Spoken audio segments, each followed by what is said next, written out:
Hi boys and girls, I'm the reading teacher. On our last episode we talked about a strategy that you can use when you read called inferring. Today we're going to try it again. We're going to use the strategy inferring in the story Knuffle Bunny by Mo Willems. Mo Willems drew the pictures for Knuffle Bunny and he wrote the words. And he got a Caldecott Award for this book. That means it was the most beautiful pictures for a picture book. Now, I'm going to give you a picture walk through the story. That means I just want to show you some of the illustrations in the pictures before we read, because I want to show you something neat that Mo Willems did. Instead of just drawing every picture, he added photographs. And he somehow, with his computer, can put those together. So there's real photographs of a laundromat, and then he drew the little girl character Trixie and her bunny, Knuffle Bunny. Here's another picture.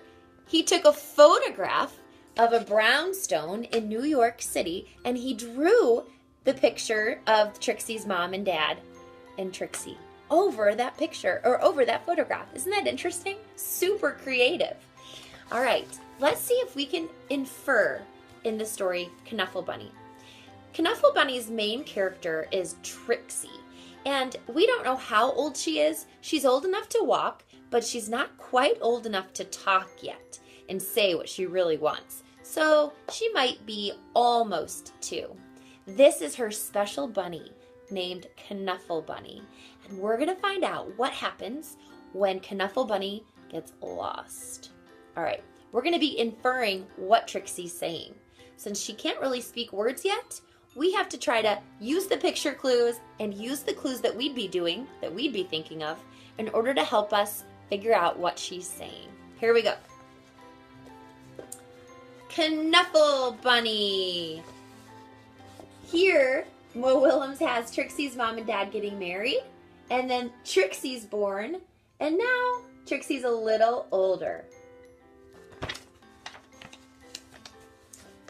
Not so long ago, before she could even speak words, Trixie went on an errand with her daddy. All right, here's another good chance for us to infer. It doesn't tell us where she and her daddy were going, does it? But using the picture clues and using what we know about what this is, we can guess. Where do you think they're going? Did you say to the laundromat?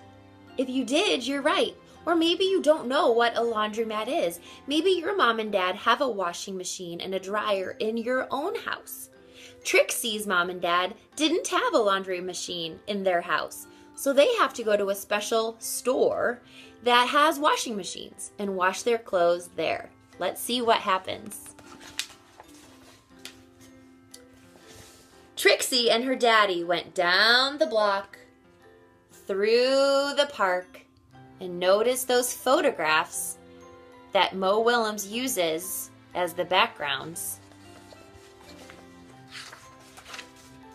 Past the school and into the laundromat. Trixie helped her daddy put the laundry into the machine. Now I want you to pay special attention to the pictures. She even got to put the money into the machine. Then they left. But a block or so later, Trixie realized something. Look at her eyes, and look at the way that Mo Willems makes these words even bigger. Trixie realized something. What do you think she realized? Trixie turned to her daddy. "Amo flaggle globble!" "That's right," said her daddy. "We're going home." Ooh. Look at Trixie's face. That's not what she's telling him. He doesn't understand her. What do you think she said? What do you think she said? We have to infer. We have to use the picture clues. We have to use the clue, what did she look like? And what happened What do you think she's trying to tell him?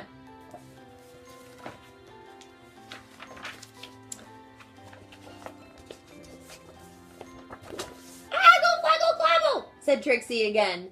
Blabble, blabble, fumble, fumble, snurp.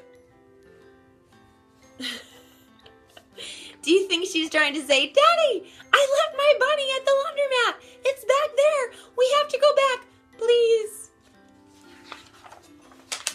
Now, please don't get fussy, said Daddy. Well, she had no choice. Trixie bawled. She went boneless.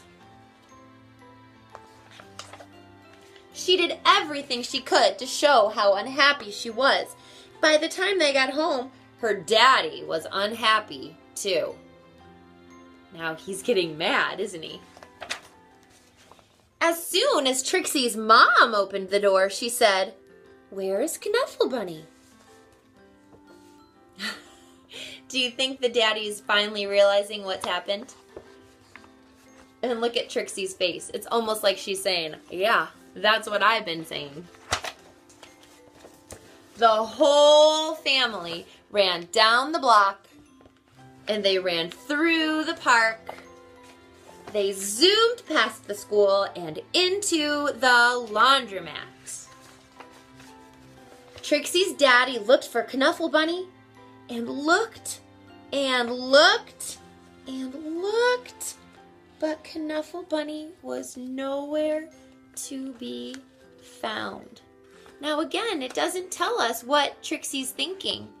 It doesn't have any speech bubbles by Trixie, but using the author's clues, how she's drawn, and using our ideas of how we would feel if we lost our extra special lovey somewhere, we know that she's thinking she's so sad, and she's thinking you better find that Knuffle Bunny. So Trixie's daddy decided to look harder until Knuffle Bunny! And those were the first words Trixie ever said. And I love the end papers for this. There's Knuffle Bunny in the laundry.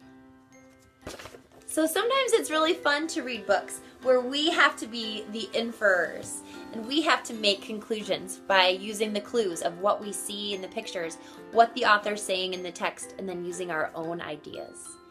Boys and girls, I hope you have a great rest of the day, and I'll see you later.